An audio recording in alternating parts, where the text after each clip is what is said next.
Hello, I'm Sarah Muirhead, editor at Feedstuffs, and welcome to this Feedstuffs Fast Chat.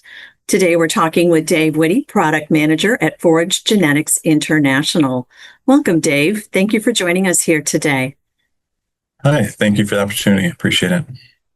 So let's jump right into what we're discussing here today, and that is striking that balance between yield and quality when it comes to alfalfa.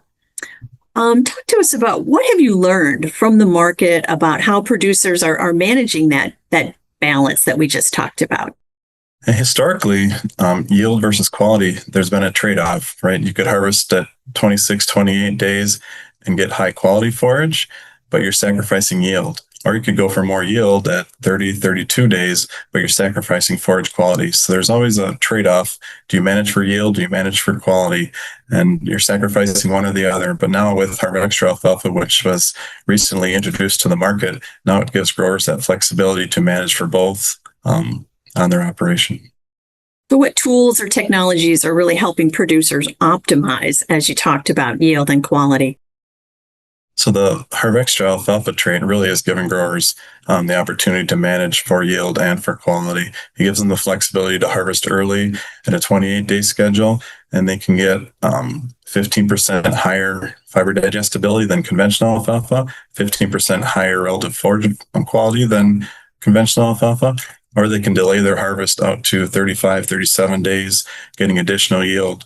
Because every day that you let alfalfa grow, it's about an inch a day, about 125 pounds of dry matter per day. So over a week, you get almost a half a ton of additional dry matter per acre with delayed harvest with Harvextra.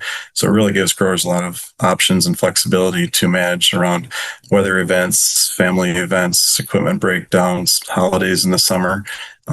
We've always known that delayed harvest increases yield. University of Wisconsin ran a study showing that a 3-cut always out-yielded a 4-cut. Delayed harvest will always, there's not a lot in agriculture where you can do less and get more, but with a delayed harvest, plants are healthier, they recover quicker, the roots replenish. So just a lot of value in being able to have a delayed harvest with Harvextra and manage around weather events and equipment breakdowns. The traditional equation is more yield equals lower quality, but Harvextra alfalfa really changes that, doesn't it? It does. And when we first launched Harvextra on the market, we thought that growers were going to harvest at a 28-day schedule and realize the value of that higher quality, higher NDFD. Dairy nutritionists were going to be able to balance high producing dairy diets a lot easier.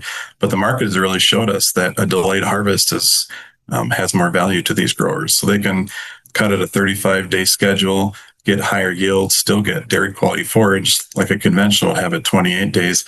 But there's a lot of other benefits that we've seen with a delayed harvest. Alfalfa plants are like every other plant in the world. It wants to go to seed, right? So you aggressively cut alfalfa at a 28-day schedule. It puts a lot of stress on that plant.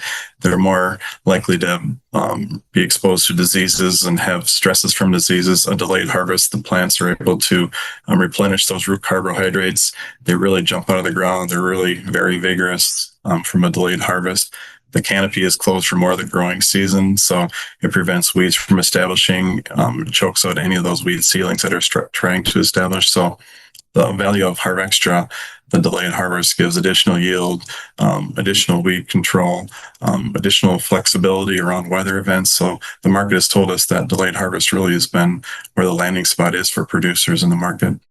So do you think grower expectations have changed in recent years when it comes to alfalfa performance, and how's the industry kind of evolving to help meet those expectations? Producers are always looking to be more profitable on their acre, right? So now we've got to the market Harvextra alfalfa, which, as I just explained, gives them flexibility, gives them options. All Harvextra varieties are also stacked with a Roundup Ready trait. So Roundup Ready allows for establishment right out of the gate. You don't have to wait for alfalfa to be 3 to 4 trifoliates like you do with conventional herbicides. Conventional herbicides, especially the broadleaf ones, create a lot of crop injury, or Roundup Ready, or Roundup doesn't have any crop injury on alfalfa. So you get dairy quality feed on that first cutting of the seeding area with Roundup Ready alfalfa, and Harvextra alfalfa stacked with Roundup Ready versus conventional alfalfa.